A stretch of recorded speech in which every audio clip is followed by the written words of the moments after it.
Mahatma Gandhi once said, where there is love, there's life. And if you were to ask me what love really meant in my 20s, I would say it's about finding the one. That one perfect soulmate that would just make my everyday better, every moment feel like a fairy tale. And as a society as a whole, this is something that we hopelessly believe in. And as I am now in my late 30s and 7 years into the marriage, I've learned that love looks pretty different from what we've seen in movies. Many of us grew up believe that love is the ultimate cure for all. We've seen that in movies, books, or even history that paint love as something that is our ultimate goal, the key to perfect and effortless happiness ever after. And when we do that, we idolize love to the point that we forget the foundations that is important for a successful relationships. Things like respect, commitment, trust, and shared values. And I know I've heard a lot of people talk about values, and sometimes it becomes sort of a cricket's noise to me, but shared values in a simple term just means what you find important. What are your priorities? And in a long-term committed relationship, you have to have the shared values or shared priorities. Successful relationship takes more than just passion and emotion, and sometimes we just overestimate those and the power of love and overlook these things. There was a book that I read a while ago called All About Love by Bell Hooks, and she said to truly love, we must learn to mix various ingredients, and that includes care, affection, recognition, respect, commitment, trust, as well as honest and open communication. So here's the hardest lesson that maybe you haven't been told before about love and relationship, and that is that love alone is not enough. Because at the beginning of a relationship, love can feel very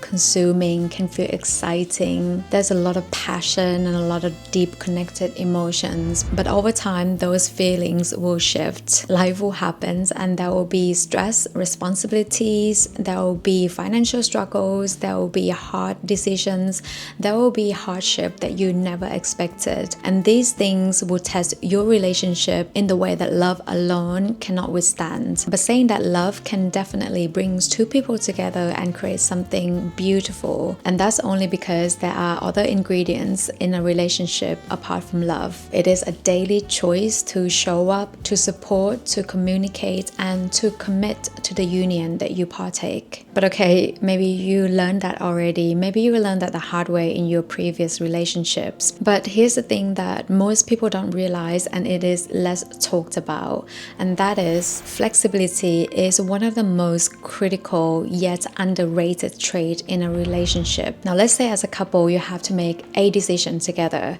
You think one thing, your other half thinks another. Whether that be a decision about replacing a car, or the color to paint your kitchen, or financial decisions, or even deep decisions like how to raise a child. If both of you hold fast to your original ideas and position, you'll be at a standstill, and therefore one of you will have to shift.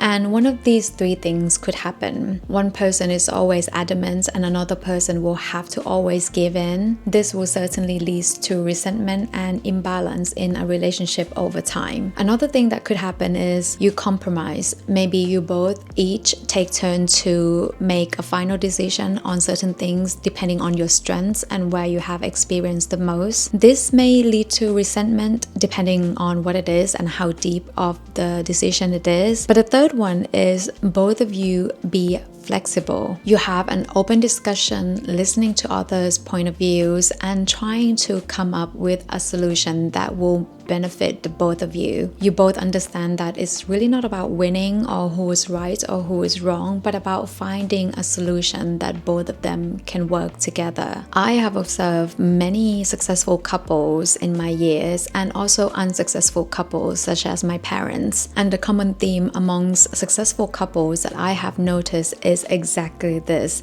It is that they have the ability to be flexible, to compromise, and to adapt together. And this point point I find is really important, especially in the world that we're living in today. We're living in an increasingly divided society. Used to be, we never really had any discussion about which political party you support, what's your stance on certain issues. Those were never really a point of discussion in a relationship. And being flexible is also particularly important when you want to be in a long-term relationship, because inevitably all of us are subject to change. I talk a lot about reinvention and changing my perspective in this channel, and that can happen to all of us. For example, imagine you and your partner enter into a relationship with the same goals and same idea of how your lifestyle should be and where you should live. But life happens, and sometimes unexpectedly, and let's say your partner have another job offer, a better opportunity in another city, and he or she will now want to move in order to pursue that career goal. This kind of shift or unexpected opportunities can really happen to anyone, and if in a relationship you don't have that flexibility or you're refusing to leave your comfort zone, it will only make the other person feel held back and resentful. I want to take a moment and thank the sponsor of the video today, Squarespace.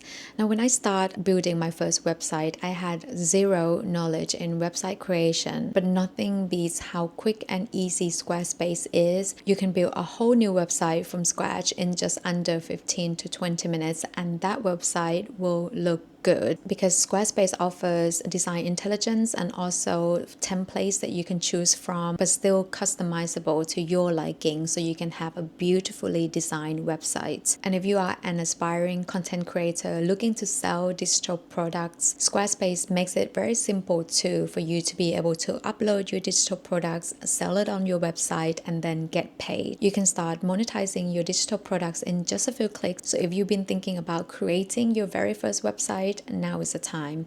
Head to squarespace.com/reinventingpoppy to get 10% off your first purchase of a website or a domain. Again, thank you so much Squarespace for sponsoring this video, and now back to the video. What I've learned over the years of marriage and failed relationships is that strongest relationships aren't actually the one that two people stay the same, but they actually the relationships where two people are given their own place and space to grow, and they grow together. I first met my husband 14 years ago, and I can honestly say that now we are two completely different people than the decades before. We are even different people comparing to who we were 4 years ago. And I would say that this in modern days, it doesn't seem flexibility comes naturally, because we all associate being flexible with being weak or not standing your ground. But actually, you can still hold strong into your beliefs and your values while being open to your partner's feelings and willing to make that necessary change in order to improve your life together as a couple. And because it doesn't come naturally in this day and age, I find being flexible is actually a skill. In my relationship, we were two very strong-headed people at the beginning,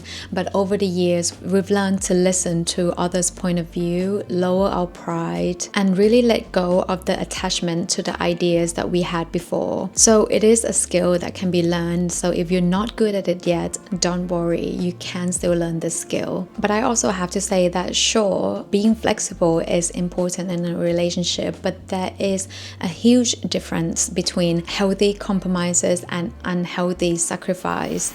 There are certain things that you should never ever sacrifice, and that will be your core values. You should never sacrifice your core values. Secondly, personal growth. A relationship should support your growth and not hold you back. So if you feel like you are shrinking, the light has been dimmed, and your dreams has been wiped out, then that is probably not a relationship for you. The relationship should also not take you away from your friendships or support systems or other people. Those are also important in your life. Relationships should expand your horizon, expand your network, but not limiting it. And lastly, and most importantly, your sense of self. If you feel like you're losing yourself yourself or constantly having to mold into what your partner is expecting you to be, then that is not a relationship for you. And I really wish I understood this when I was in my 20s, because I really didn't understand it then. And looking back, in many relationships, I did sacrifice a lot of sometimes sense of self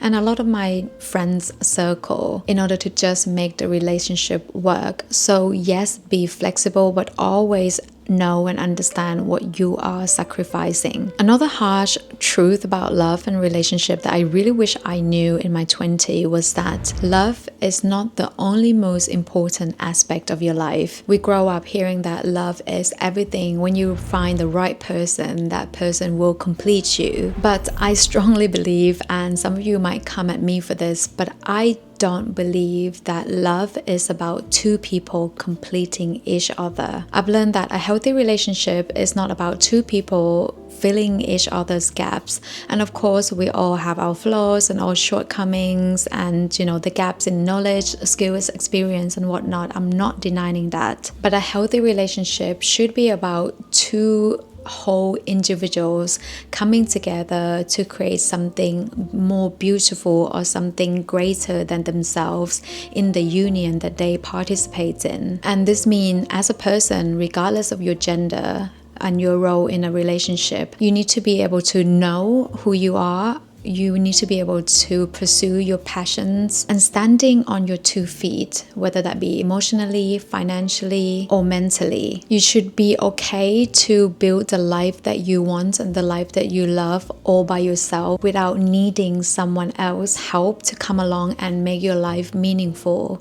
You need to be your own complete individual first. And I can honestly say that my relationship, my marriage has got better these past couple of years because this was the mindset shift that I had when I started my reinvention journey. I started to being clear on who I am and what I want and try my best to be a complete whole individual first and not relying on the other person to come to complete me. I learned to love myself way more than I used to in the past, and that's really helped improving my relationships. As RuPaul famously said, if you don't love yourself, how the hell are you going to love someone else? And that's something that I think about pretty often and something that I keep bringing up when I speak to people looking for a relationship, because if you don't find happiness within yourself, no relationship, no matter how beautiful, will never ever be enough to make you feel whole. So yes, love is,